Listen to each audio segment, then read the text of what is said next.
লা দীনা লিমান লা সালাতা লাহু, যার কাছে নামাজ নাই তার কাছে দ্বীন নাই, ঈমান নাই, চরিত্র নাই, ফাউন্ডেশন। অনেক মুসলমান আছেন এরকম বলেন যে হুজুর এমনি আমি মানুষটা খারাপ না, মোটামুটি ভালো, সত্য কথা বলি, দান সদকা করি, কিন্তু মাঝে মধ্যে এই নামাজটা পড়ি না। তাই বলে কি আমার ঈমান নষ্ট হয়েছে নাকি? আমি বলি ভাই ঈমানই তো নাই, নষ্ট হবে কি?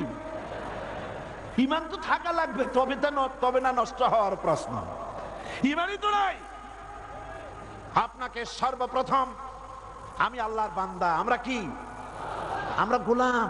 বলেন আমরা কি? আমরা গোলাম। এই কথা বলতে কি আপনাদের শরম করে? আমরা গোলাম, তবে সেই গোলাম কোন পীর সাহেবের না, সেই গোলাম পৃথিবীর কোন খাজা বাবার নয়, সে গোলাম কোন মন্ত্রীর নয়, সে গোলাম কোন প্রেসিডেন্টের নয়।